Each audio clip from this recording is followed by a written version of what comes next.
Office hours వేళ సడన్గా account sections ఉద్యోగికి తన బాస్ నుంచి ఓ సందేశం వస్తుంది. నేను అర్జెంట్ మీటింగ్లో ఉన్నా కాల్ చేయకు, నేను పంపిన అకౌంట్కు డబ్బులు పంపు అని అకౌంట్ నెంబర్ పెడతాడు. మెసేజ్ పెట్టింది స్వయంగా కంపెనీ సీఈఓ. అందులోనూ అర్జెంట్ అవ్వడంతో ఉద్యోగి వెనక ముందు ఆలోచించకుండా అడిగినంత పంపిస్తాడు. తీరా డబ్బులు పంపించాక అసలు విషయం తెలిసి ఉద్యోగితో పాటు కంపెనీ ఒక్కసారిగా ఉలిక్కి పడుతుంది. ఇంతకీ ఏం జరిగింది? వారి కంగారుకు అసలు కారణమేంటి?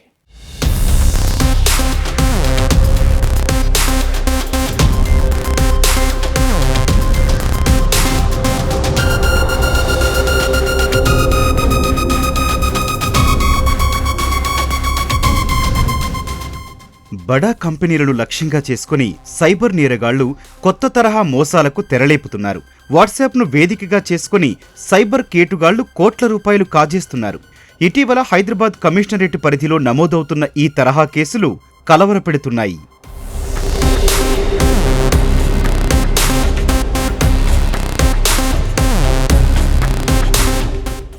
వ్యాపార సంస్థల అధినేతలు, సీఈఓలు, సీఎఫ్ఓలు వంటి కీలక వ్యక్తులే ఇప్పుడు సైబర్ నేరగాళ్ల ప్రధాన లక్ష్యం. మొదటగా సంస్థల అధికారిక ఈమెయిల్ ఐడీలకు ఫిషింగ్ లింకులను పంపిస్తారు.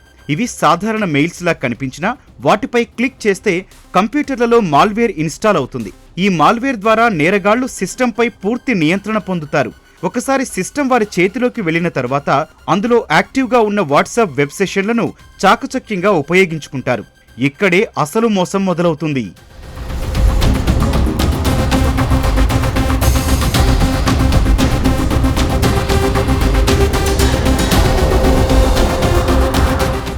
సీఈఓ, సీఎఫ్ఓ లేదా సంస్థల అధినేతల పేర్లతో అకౌంటెంట్లు, ఇతర సిబ్బందికి నేరగాళ్లు అత్యవసర సందేశాలు పంపిస్తారు.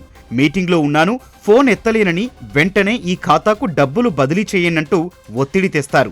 పై అధికారుల నెంబర్ నుంచే మెసేజ్ రావడంతో సిబ్బంది కూడా సందేహించకుండా డబ్బులు పంపిస్తున్నారు. ఇలా కొన్ని నిమిషాల్లోనే లక్షలు, కోట్ల రూపాయలు నేరగాళ్ల ఖాతాల్లోకి జారిపోతున్నాయి. ఈ మధ్యలో మనకు 2 కేసు రిపోర్ట్ కావడం జరిగింది. సైబర్ క్రైమ్స్ లో వాళ్ళు చాలా పేరు పొందిన వాణిజ్య సంస్థలు, వాళ్ళకు చెందిన అకౌంటెంట్స్ కి వాళ్ళ వాట్సాప్ లో ఐడి పేరుతో ఒక మెసేజ్ రావడము, దాన్ని బిలీవ్ చేసి వాళ్ళు అకౌంటెంట్స్ ఇద్దరు కూడా కోర్టులో ఆ అకౌంట్ కి పంపడం జరిగింది. తదుపరి విచారం చేస్తే అది వచ్చిన ఒక fake message cyber criminals account కి వెళ్ళిందని చెప్పి తెలిసింది. ఒక ఇన్వెస్టిగేషన్ భాగంగా టేకప్ చేసినప్పుడు నేను స్వయంగా వాళ్ళ ఫోన్ లో చూశాను.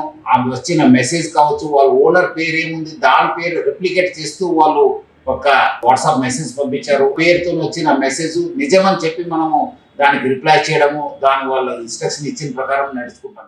సోషల్ ఇంజనీరింగ్ అనే మానసిక వ్యూహాన్ని ఉపయోగించడం ఈ మోసాల్లో ప్రత్యేకత.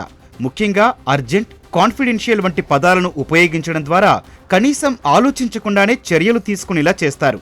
వాట్సాప్లో పై అధికారుల పేర్లతో వచ్చే ఆర్థిక అభ్యర్థనను ఎట్టి పరిస్థితుల్లోనూ గుడ్డిగా నమ్మకూడదని పోలీసులు చెబుతున్నారు.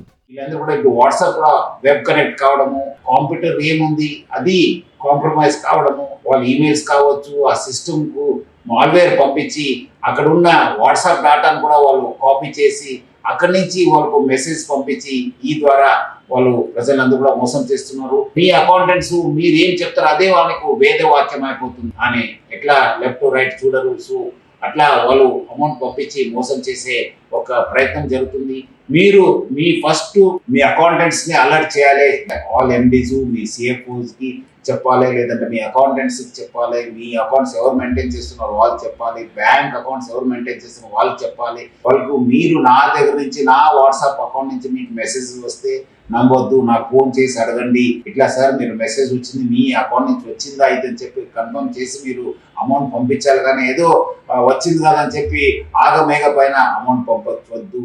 సైబర్ భద్రతలో భాగంగా కంపెనీలు ఖచ్చితంగా తగు జాగ్రత్తలు తీసుకోవాలి. ఆఫీస్ కంప్యూటర్లలో నాణ్యమైన ఫైర్వాల్స్, యాంటీవైరస్ సాఫ్ట్వేర్లను ఉపయోగించాలని పోలీసులు సూచిస్తున్నారు. సిబ్బందికి సైబర్ నేరాల బారిన పడకుండా అవగాహన కల్పించేలా శిక్షణ ఇవ్వాలన్నారు. పెద్ద మొత్తాల లావాదేవీలకు డబుల్ వెరిఫికేషన్ విధానం అమలు చేయాలి.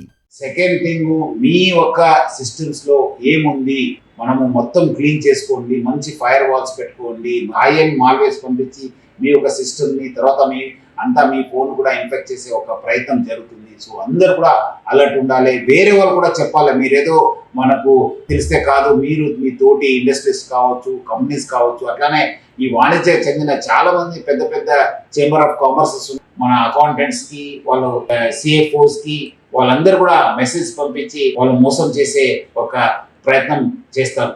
అందరు కూడా అలర్ట్ ఉంటేనే మనం ఈ సైబర్ క్రైమ్ ని ఆపొచ్చు. లేదంటే మళ్ళీ ఎక్కడో దగ్గర, ఎందుకంటే మనకంటే వేగంగా మూవ్ అవుతున్నారు. మీరందరూ కూడా చాలా సురక్షితంగా ఉంటారని చెప్పి నేను ఆశిస్తున్నాను. సైబర్ మోసానికి గురైన వెంటనే 1930కు కాల్ చేసి ఫిర్యాదు చేయాలని పోలీసులు సూచిస్తున్నారు.